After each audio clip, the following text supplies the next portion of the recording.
Hey guys, these are some do's and don'ts of the office.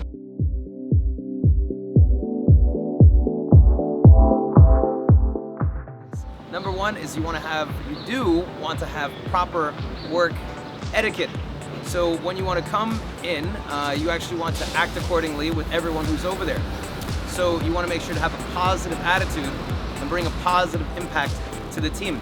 So you don't want to be a douchebag, and you don't want to be somebody who steals somebody else's lunch. You don't want to be somebody who talks in the bathroom about some of the other coworkers or anything like that, because what it does, it fosters a negative atmosphere within the office. You're going to have people not like you. And so one of the real common themes that happens within office workplaces is that if you have people who you don't like when you're coming to work, then that means you're not going to like your work in general. So do make sure that you have proper respect and try to build a relationship with the people that you have within the workplace, because it makes everybody's life easier. That's the first one. The second one is having the proper kind of work ethic. So a lot of people complain in terms of when am I going to get promoted, or how come I'm not ahead of this other person yet, or anything like that. What you do want to do is you do want to focus on yourself in terms of the value that you're bringing to the company.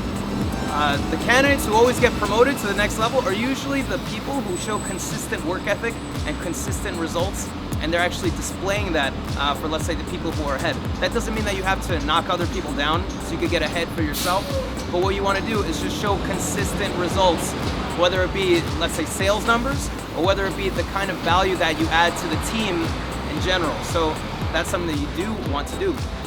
What you don't want to do in that regard is that you don't want to be somebody who slacks off, not somebody who's not really, who's seemingly undependable, who actually gets tasks thrown at them, and they always have an excuse. And I've dealt with this plenty of times within my career, that there's always somebody who may look great and they come into office and they, always are fashionably well dressed, and they can speak properly, but for some reason they always have a problem going on, always have some kind of personal issue, or always have some reason as to why they didn't complete the task.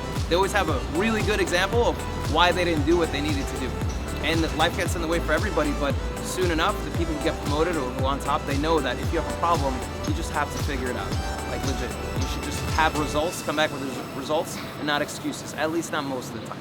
So that's what you don't want to do. Another thing, speaking on that, compounding on top of that, is really personal life. So essentially what you want to do is keep your personal issues away from the workplace. So nobody in the office wants to hear how Samantha broke up with you last night, or you actually had, Tony actually took you out for drinks and never called you or anything like that. So nobody wants to hear about some kind of personal turmoil of how you and your cousin actually did this and that, and it just doesn't matter for the workplace.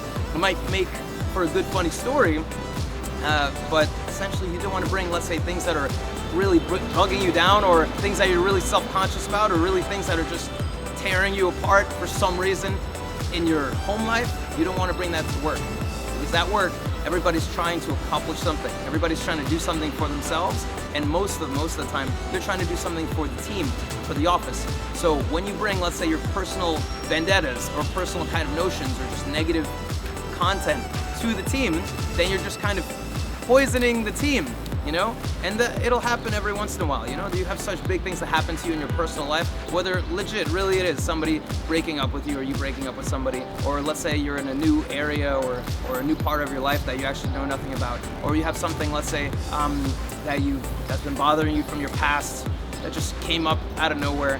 And then those things really do affect you at your workplace. But what you need to do is you need to remember that work is work, and everybody wants to be positive for the majority of the day of what they're doing, which is work. So do not bring any kind of personal negativity to the workplace. That's what you do not want to do. You do want to keep a positive environment and make it very engaging, and that's it.